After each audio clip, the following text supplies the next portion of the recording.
Zira mu lukuŋŋaana lwa bannamawulire ku kitebe kya Uganda Human Rights Commission, ssente w'akakiiko kano Mariam Wangadya ajjukizza bannayuganda nga bwe buli obuvunaanyizibwa bwa buli omu okukuuma eddembe. Obuvunaanyizibwa bwa buli omu, kabe mu poliisi, kabe munnamagye, kabe chairperson wa Human Rights Commission, omulonzi oba omuwagizi, abeesimbyewo, bonna buvunaanyizibwa bwa buli omu okukuuma emirembe. Obutalumba munne, ffe twakula tutya ab'amagye n'abapoliisi emirembe egyo, ng'ate oluusi n'okusemberera ow'amagye oba owa poliisi bw'omulengera ng'oddu. Ono ayogedde ku butambi obusaasaanye buli wamu nga booleka abakuuma ddembe nga bakuba abantu wakati mu nkuŋŋaana z'okuwenja obululu nti kyokka buno nga tebulaga kitanula poliisi kukola kino, era nga wano wasinzidde okusaba abantu okwewala kusosonkereza ab'ebyokwerinda. Olaba ku TV ezisinga kyagwawo bugwi, poliisi yeesuulamu eddalu, oyo eyafulumya essasi eryo yasalawo busazi yava eka ewuwe ku olwo nti nteeka okutta omuntu oba waaliwoko ebyaliwo. Bino ate twamala kubinoonya ku websites endala ne tulyoka tulaba nti bambi wabaddewo okukanyuga amayinja amanene nga gagendereddwamu okukuba abapoliisi.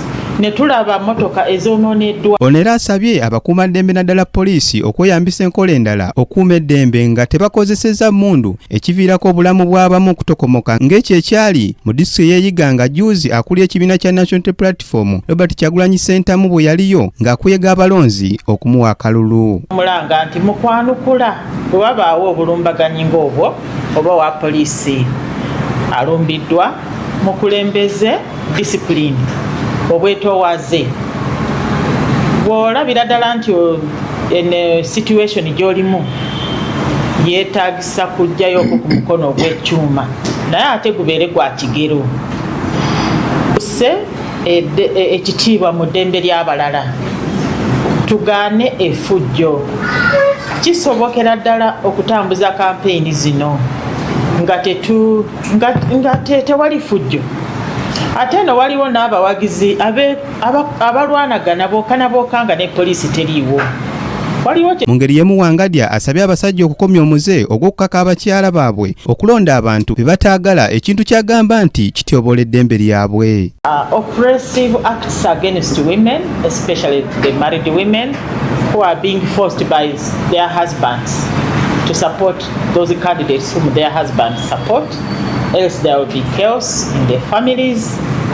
The acts of violence, we are doing everything to ensure that they end. Ate yakulira ekitongole kya African Center for Treatment and Rehabilitation of Torture Victims, Samuel Herbert Nsubuga annyonnyodde enteekateeka ez'enjawulo ze basobodde okukola okulaba nga abantu bamanya emigaso gy'okukuuma eddembe mu ggwanga, nga muno mulimu okusomesa abantu ba bulijjo ssaako n'abakuuma ddembe. Ignored sufferings of the victims. So we are here to tell you that not all hope is lost. We shall always remind our superiors, those in power, that their rights are supposed to be upheld out there.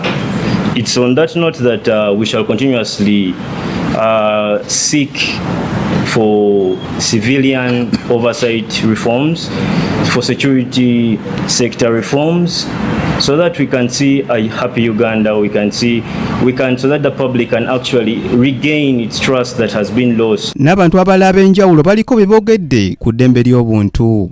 Emphasize the role of dialogue.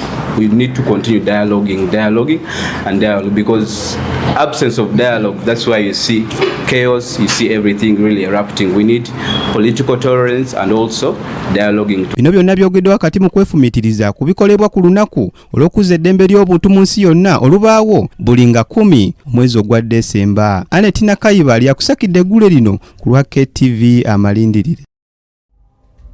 Nemboozi eyo ketutwala ebutereevu mu kigambo mu bigambo n'omulabirizi Bishop David Kiganda n'oluvannyuma tweyongereyo